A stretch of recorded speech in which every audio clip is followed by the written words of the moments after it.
Hier soir, à 18h33 précise, quelque chose d'absolument extraordinaire s'est produit.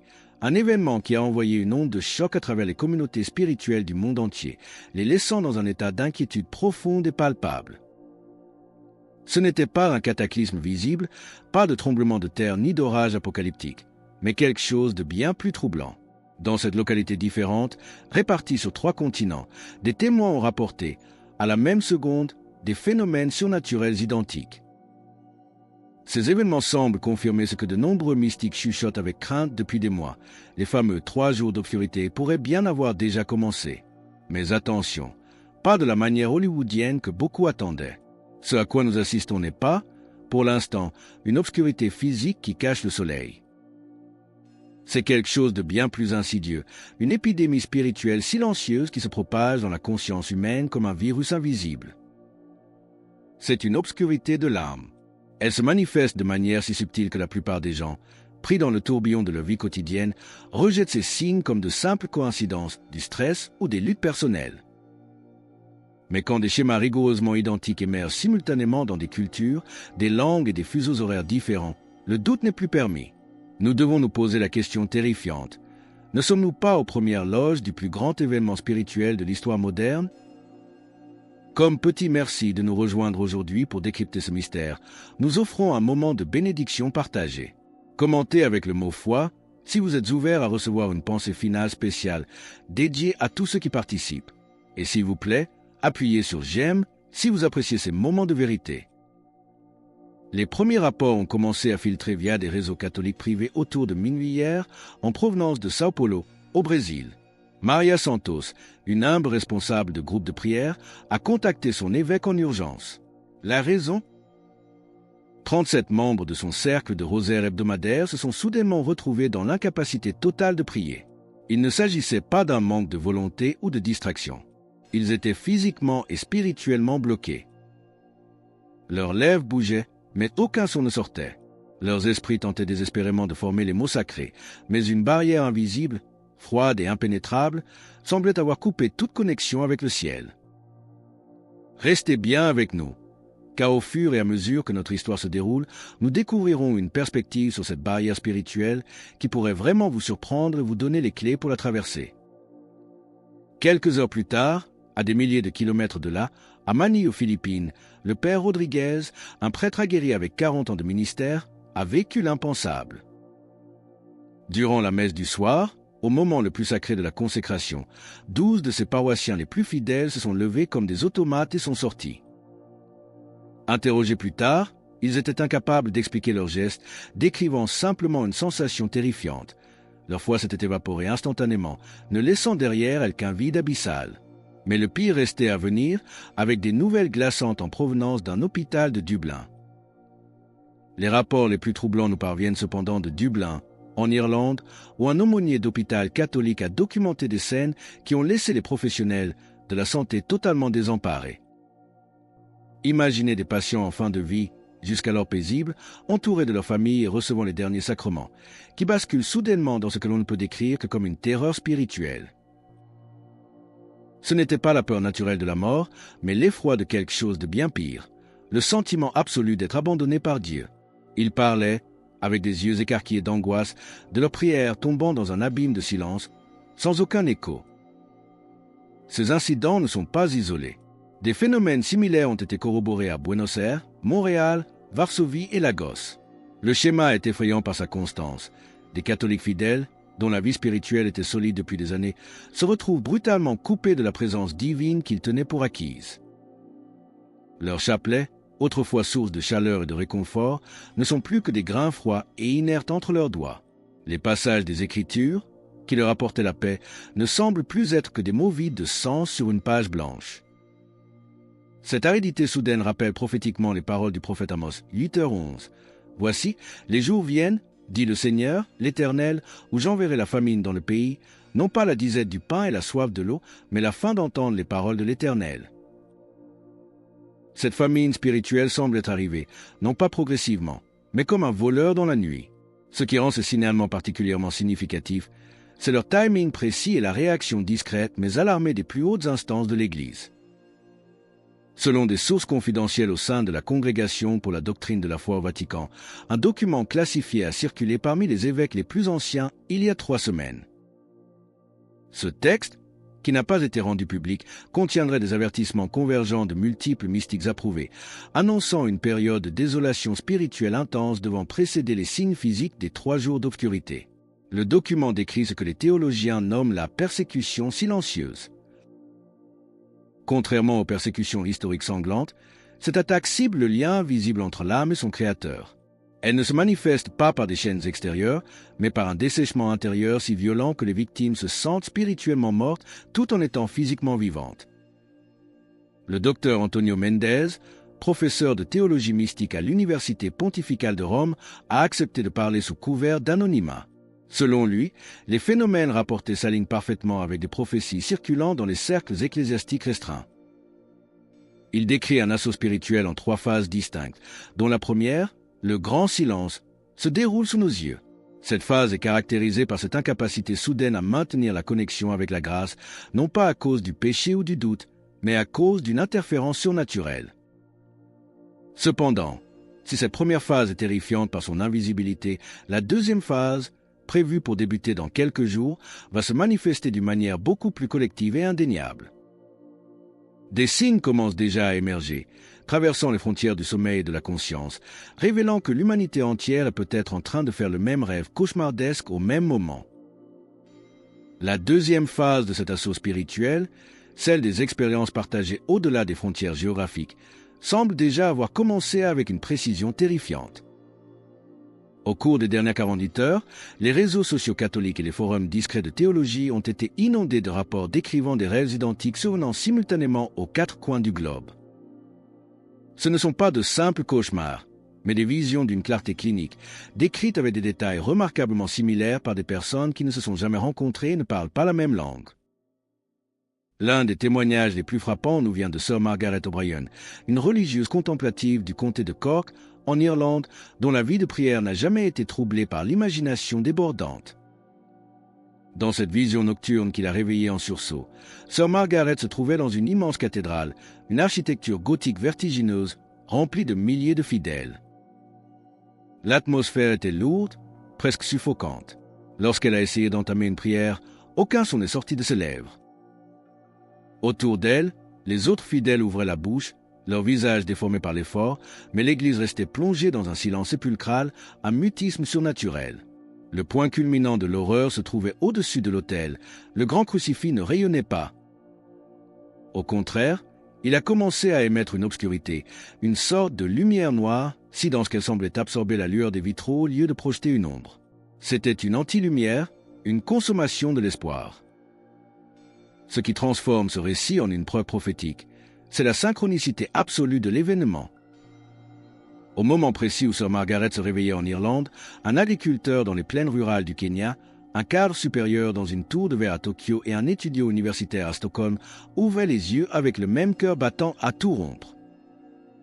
Tous les 4, et des centaines d'autres depuis, ont rapporté s'être réveillés à 3h33 du matin, heure locale, avec un sentiment d'urgence spirituelle écrasant et la certitude inexpliquée que le sablier du temps de grâce arrivait à son terme. Comme le dit le livre de Job, 33, 14-16, Dieu parle cependant, tantôt d'une manière, tantôt d'une autre. Il parle par des songes, par des visions nocturnes, quand un profond sommeil tombe sur les hommes. Cette vague de rêves synchronisés a provoqué une onde de choc jusqu'au sommet de la hiérarchie ecclésiale. Le cardinal Alessandro Toretti, conseiller spécial du Vatican sur les phénomènes mystiques, a pris une mesure rare, l'émission d'un mémorandum privé à tous les évêques diocésains. Ce document, qui a fuité jusqu'à notre équipe, reconnaît noir sur blanc que l'Église surveille ce qu'elle appelle des perturbations spirituelles sans précédent. Le mémo ne se contente pas de lister des rêves, il aborde des symptômes bien plus insidieux qui frappent les âmes.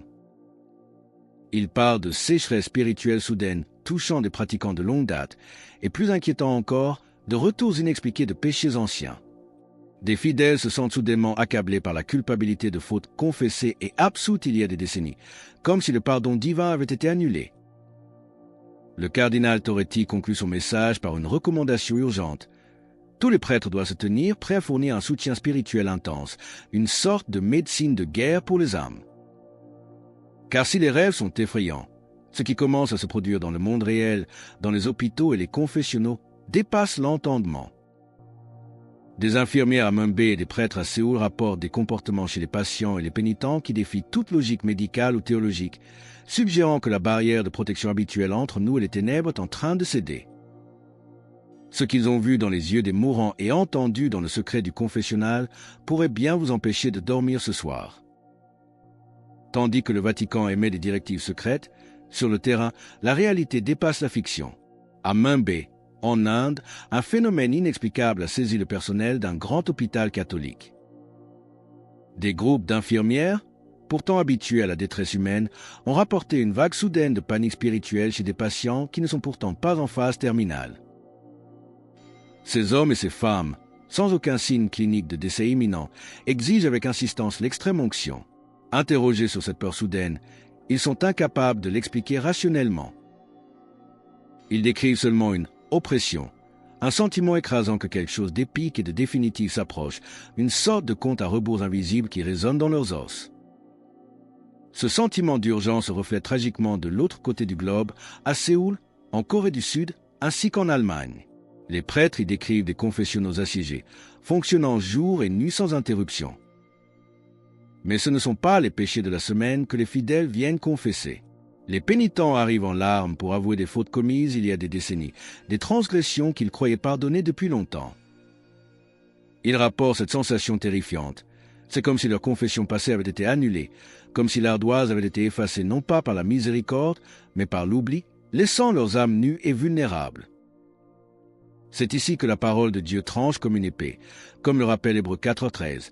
Nulle créature n'est cachée devant lui, mais tout est à nu et à découvert aux yeux de celui à qui nous devons rendre compte. L'impact de ces phénomènes commence à se manifester de manière tangible dans le domaine médical, laissant la science sans réponse. Le docteur Elena Vasquez, chef du service de psychiatrie à l'hôpital du Sacré-Cœur de Madrid, a documenté plus de 200 cas de ce qu'elle a nommé le syndrome de dissociation spirituelle. Ces patients sont cognitivement intacts, leur mémoire fonctionne, leurs émotions sont stables, et pourtant, ils affirment se sentir totalement déconnectés de leur identité spirituelle. Ils se souviennent intellectuellement qu'ils ont la foi, mais ils ne peuvent plus y accéder. C'est comme essayer de saisir de l'eau avec les mains. La substance même de leur âme semble leur glisser entre les doigts. Les examens sanguins et les IRM ne révèlent rien. Le vide est invisible, mais la souffrance est absolue. Si ce message résonne profondément en vous et que vous vous sentez poussé à affirmer votre foi en la guérison divine de l'âme, partagez Amen dans les commentaires ci-dessous. Ce qui rend les recherches du docteur Vasquez particulièrement convaincantes et inquiétantes, c'est que ce syndrome semble frapper de manière chirurgicale.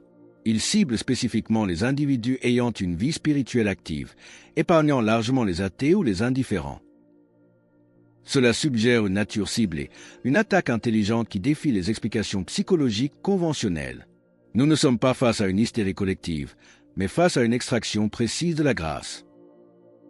Mais le développement le plus alarmant, celui qui fait trembler les fondations même de l'Église, s'est produit ce matin avec la fuite d'un bulletin interne de l'archidiocèse de Mexico. Le cardinal Martinez y révèle qu'au moins 47 diocèses sur 6 continents rapportent désormais ce que les officiels appellent une interférence surnaturelle avec les sacrements eux-mêmes. Ce n'est plus seulement l'homme qui ne peut plus prier, c'est le ciel qui semble se retirer de la terre.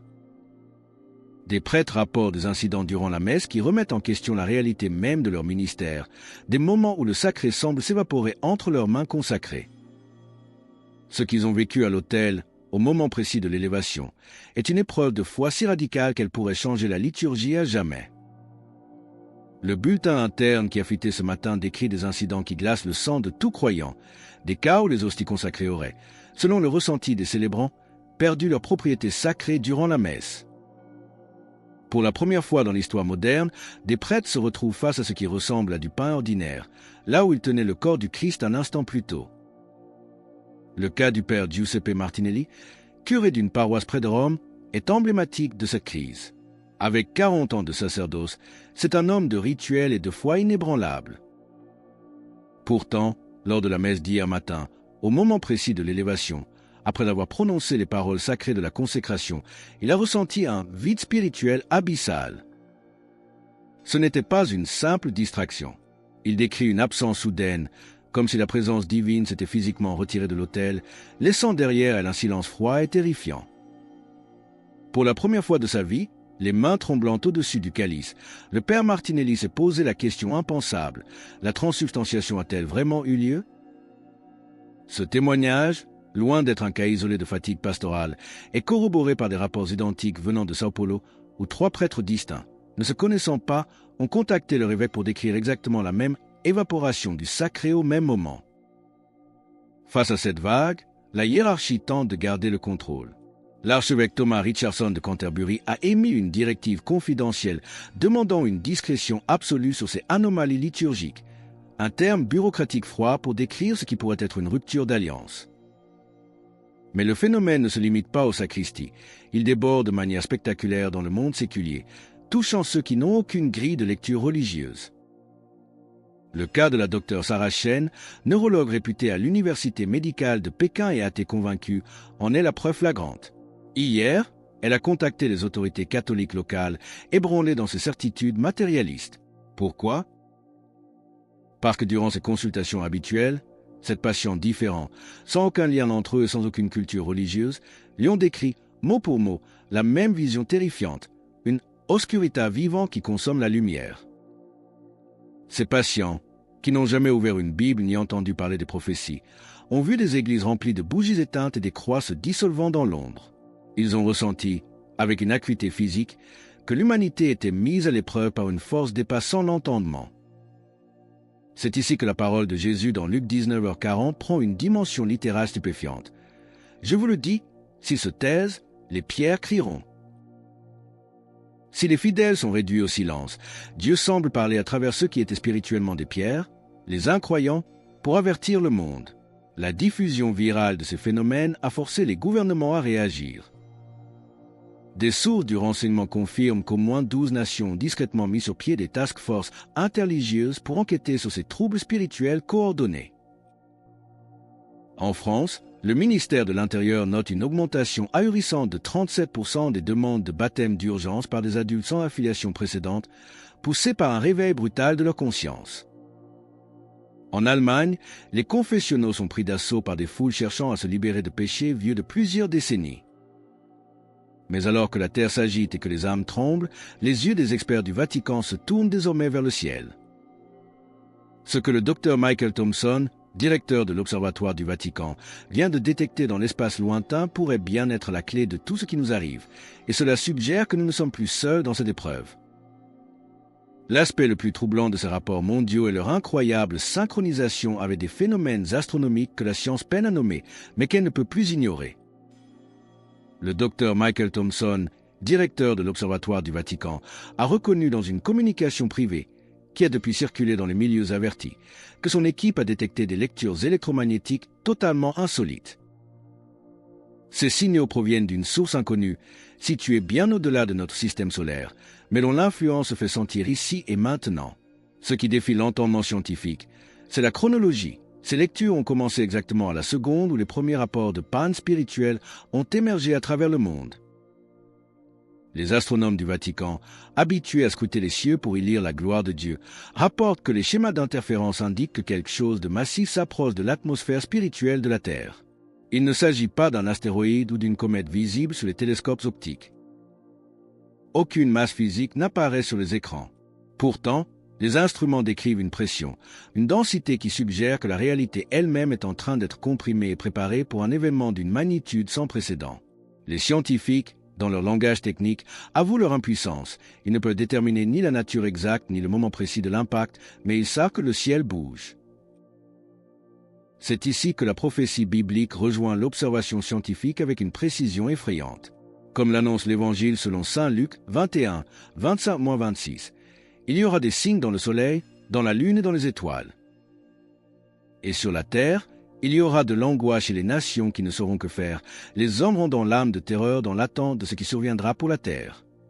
Cette attente est précisément ce que ressentent les chercheurs, le calme avant la tempête, le silence avant le tonnerre. Pour rejoindre notre communauté et ne manquer aucune histoire inspirante sur ces signes des temps, pensez à cliquer sur j'aime et à vous abonner. Parallèlement à ces signes célestes, sur Terre, les témoignages continuent d'affluer, décrivant ce que les théologiens catholiques commencent à nommer des expériences mystiques inversées. Traditionnellement, une expérience mystique est une grâce qui rapproche l'âme de la présence divine, l'inondant de lumière et d'amour. Mais ce qui se produit aujourd'hui est l'exact opposé. Des milliers de personnes vivent une prise de conscience brutale d'une séparation spirituelle. Ce n'est pas simplement le sentiment que Dieu est loin, c'est la sensation physique, presque douloureuse, d'être débranché de la source de toute vie. Les sujets décrivent un froid intérieur, une solitude cosmique où ils se sentent totalement abandonnés par toute protection surnaturelle. C'est comme si le manteau de la grâce, qui nous protège habituellement des réalités spirituelles les plus dures, avait été soudainement retiré, laissant l'âme nue face au néant. Cette persécution silencieuse ne laisse aucune trace sur le corps, mais elle marque l'esprit au fer rouge. C'est une épreuve du feu, non pas par la flamme, mais par la glace du silence divin. Alors que nous continuons de surveiller ces perturbations spirituelles sans précédent qui se déroulent sous nos yeux, une vérité devient indéniablement claire. L'humanité se trouve à un carrefour différent de tout autre dans l'histoire documentée. La grande séparation spirituelle est en cours. Les signes dans le ciel répondent au vide dans les cœurs. Mais si le diagnostic est posé, le remède reste à découvrir. Face à cette nuit de l'âme collective qui semble s'abattre sur le monde, existe-t-il encore un chemin vers la lumière? La réponse pourrait bien résider dans l'action immédiate que chaque croyant doit entreprendre avant que cette lumière intérieure ne vacille définitivement. Ce que vous allez entendre dans les derniers instants de ce récit pourrait être l'avertissement le plus crucial pour le salut de votre propre âme. Alors que nous rassemblons les pièces de ce puzzle mystique et terrifiant, une vérité s'impose avec une clarté aveuglante. L'humanité ne traverse pas simplement une période de turbulence passagère, mais se tient à un carrefour décisif, unique dans l'histoire documentée. Ce que les mystiques ont appelé la persécution silencieuse n'est plus une prophétie lointaine, elle a commencé. La grande séparation spirituelle est en cours, opérant un tri invisible entre ceux qui veillent et ceux qui dorment. Ce phénomène mondial, qui touche simultanément les corps, les esprits et même les sacrements, agit comme un révélateur implacable de l'état de nos âmes. Nous ne sommes plus dans le temps de la spéculation, mais dans celui de la décision. Pour ceux qui reconnaissent ces signes, l'heure n'est pas à la panique, mais à la mobilisation intérieure immédiate. L'avertissement qui résonne à travers ces témoignages est sans équivoque. Lorsque cette lumière intérieure dont parlent les patients du Dr Vasquez et les paroissiens de Manille s'éteint définitivement, le chemin du retour vers la grâce devient infiniment plus ardu, voire impossible selon certains avertissements mystiques. C'est pourquoi l'urgence est absolue. Si vous ressentez, même faiblement, les prémices de cette aridité ou de cette déconnexion, ne restez pas isolés. Cherchez immédiatement une guidance spirituelle, fortifiez votre vie de prière et accrochez-vous aux sacrements tant qu'ils sont accessibles. Cependant, il est crucial de comprendre que cette obscurité, aussi dense soit-elle, n'a pas le dernier mot. Elle n'est que l'ombre qui prouve l'existence de la lumière. Comme nous l'assure l'Évangile selon Saint Jean, 1h05, la lumière luit dans les ténèbres, et les ténèbres ne l'ont point reçue. Cette promesse est votre bouclier. Même si les églises devaient se taire, même si les croix devaient sembler s'effacer dans l'ombre, la lumière de la foi qui brûle dans le tabernacle de votre cœur reste inviolable tant que vous la nourrissez. Vous êtes appelés à devenir des forteresses vivantes, des sanctuaires portatifs capables de conserver la présence divine même au cœur du grand silence.